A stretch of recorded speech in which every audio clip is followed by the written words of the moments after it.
بیچاری کئی روز سے دم توڑ رہی ہے، ڈر ہے خبر بد نہ میرے منہ سے نکل جائے، تقدیر تو مبرم نظر آتی ہے ولیکن پیران کلیسا کی دعا ہے کہ یہ ٹل جائے۔ تو پہلی بات میری ختم ہوئی، عالمی نظام خلافت دنیا کی تقدیر مبرم ہے، ہو کر رہے گی، اس میں کسی صاحب ایمان کو کوئی شک، کوئی شبہ، کوئی ریب نہیں ہونا چاہیے۔ البتہ اس کا اب دوسرا پہلو کیا ہے، اس کا آغاز کہاں سے ہوگا؟ پہلی بات تو یہ، ہمارے بعض لوگوں کے ذہنوں میں، سادہ دل لوگ وہ سمجھتے ہیں کہ پوری دنیا میں ایک ہی دفعہ آ جانی چاہیے، یہ کوئی علاقائی خلافت تو نہیں ہو سکتی، خلافت تو عالمی ہوتی ہے۔ ان سے میں کہتا ہوں، عالمی خلافت کب تھی جناب؟ یہ تو نہ خلافت راشدہ میں عالمی تھی، کیا ہندوستان شامل تھا اس میں؟ کیا چین شامل تھا؟ کیا یورپ شامل تھا؟ اور پھر جو خلافت کے نام سے جو ملوکیت چلی ہے، وہ بھی صرف آپ دور بنو امیہ میں کہہ سکتے ہیں کہ وہ پورا عالم اسلام کم سے کم اس کے تحت تھا۔ بعد میں خلافت عباس، بنو عباس میں، اور فاطمیین کی خلافت میں، اور آل عثمان جو ہیں آٹومان ٹرکس کی خلافت میں ٹکڑے تھے، اس سے بکھرے تھے، کوئی مانتا تھا، کوئی نہیں مانتا تھا۔ اور سب سے بڑی بات یہ، اگر ایک دم پوری دنیا پر خلافت قائم ہو سکتی تو حضور کے دست مبارک سے ہوتی، لیکن نہیں ہوئی۔ نتیجہ کیا نکلا؟ ایک ملک میں حضور نے قائم کر دی، جزیرہ نما عرب، یہاں خلافت قائم ہو گئی، حضور خلیفہ ہے۔ اس کے بعد آپ کے خلفائے راشدین نے پھر اس کو وسعت دی، شرقاً غرباً شمالاً، 3 کالمز نکلے ہیں فوجوں کے، صحابہ کرام کے، 3 کالمز، ایک ایسٹ ورڈ، ایک ویسٹ ورڈ، ایک نارتھ ورڈ۔ ایک عراق کو فتح کرتے ہوئے ایران میں پہنچ گیا، خراسان تک چلا گیا، ایک شام کو فتح کرتے ہوئے اور پھر سینائی پیننسولا سے ہو کر افریقہ میں داخل ہوا اور اٹلانٹک تک پہنچ گیا، تیسرا سیدھا شمال میں گیا، لیکن یہ زیادہ دور نہیں جا سکتا تھا، کوکیشین ماؤنٹینز آ گئے، کوہ قاف، اس زمانے میں تو یہ یوں سمجھیے کہ امپیسیبل تھا نا، کوہ قاف، لہذا وہاں آ کر رک گیا بابا۔ اب بھی یہ ہوگا، کسی ایک جگہ سے شروع ہوگا پھر پھیلے گا، اس کے سوا کوئی چارہ کار ہے ہی نہیں۔ اگر ہر جگہ پوری دنیا میں ایک ہی وقت میں ہو سکتا تو حضور کے دست مبارک سے ہوتا صلی اللہ علیہ وسلم۔ اب وہ نقطہ کون سا ہوگا، نقطہ آغاز کون سا ہوگا؟ اس میں پہلی بات تو میں نے کہا، جو شک کرے گا اس کا پھر ایمان مشکوک ہے، ہوگا، لازماً ہوگا، گلوبل ہوگا، پوری دنیا میں ہوگا۔ کہاں سے شروع ہوگا اس میں آپ اختلاف کر سکتے ہیں، لیکن مجھے تو 2 حدیثیں تو ملی ہیں جن سے یہ اندازہ ہوتا ہے کہ یہ اس مشرقی خطے سے ہوگا، عرب کے مشرق کی جانب کسی ملک سے ہوگا، کسی خطے سے ہوگا۔ وہ حدیثیں بھی اب آپ پڑھ لیجیے پہلے، پھر میں کہہ رہا ہوں یہ خزانہ ہے جو ہم نے آپ کی خدمت میں پیش کیا ہے، کاش کہ آپ اس کی قدر کر سکیں، یہ حدیثیں آپ کو ازبر ہو جائیں، یاد ہو جائیں، لوح قلب پر نقش ہو جائیں۔ ہندوستان اور خراسان یعنی موجودہ افغانستان کا ذکر،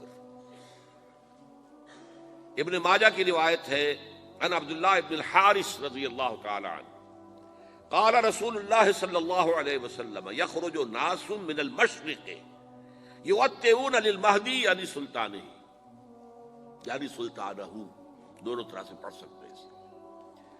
حضرت عبداللہ ابن حارث فرماتے ہیں رضی اللہ تعالی عنہ کہ حضور نے ارشاد فرمایا، مشرق کی طرف سے وہ فوجیں نکلیں گی، لوگ آئیں گے جو عرب میں مہدی کی حکومت قائم کریں گے۔ یہ مہدی کون ہوں گے اس کا ذکر میں ذرا بعد میں کروں گا، لیکن نوٹ کر لیجئے کہ مہدی سے پہلے لازماً کسی مشرقی علاقے کے اندر وہ نظام قائم ہو چکے گا، تب وہاں سے فوجیں آئیں گی نا۔ یہ مشرق کون سا ہے؟ عرب کے مشرق میں آپ چلیے، ایران بھی آ جائے گا، افغانستان بھی ہے، پاکستان بھی ہے، اور اگر اسے اور توسیع دیں تو ہندوستان بھی ہے۔ یہ ہے عرب کا مشرق، اس سے فوجیں جائیں گی۔ اس کا کیا مطلب ہے کہ اس میں سے کسی جگہ پر نظام خلافت پہلے قائم ہو جائے گا، تاکہ وہاں سے فوجیں جائیں گی جو جزیرہ نما عرب میں حضرت مہدی کی حکومت کو قائم کریں گی۔ اب دوسری حدیث سنیے، یہ سنن ابن ماجہ کی حدیث تھی جو میں نے آپ کو سنائی، آپ نے پڑھی۔ دوسری، عن ابی ہریرہ رضی اللہ تعالی عنہ، یہ ترمذی شریف کی روایت ہے، قال قال رسول اللہ صلی اللہ علیہ وسلم یخرج من خراسان رایات سود لا يردها شیء حتی تنصب بایلیا، خراسان کے علاقے سے سیاہ جھنڈے لے کر فوجیں آئیں گی، ان کا رخ کوئی موڑ نہیں سکے گا، ان کو پیچھے پھیر نہیں سکیں گے کوئی بھی، یہاں تک کہ وہ یروشلم میں جا کر جھنڈے نصب کر دیں گے۔ ایلیا حضور کے زمانے میں یروشلم کو کہتے تھے۔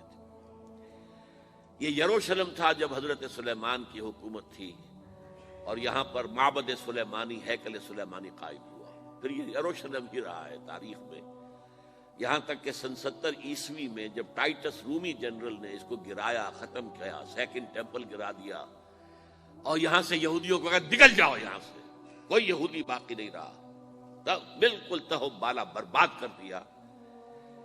اس کے کوئی 150 سال بعد ہیڈریان، رومن ایمپرر ہیڈریان، اس نے پھر دوبارہ آباد کیا اس شہر۔ 150 سال تک یہ بالکل بنجر اور بالکل غیر آباد پڑا تھا۔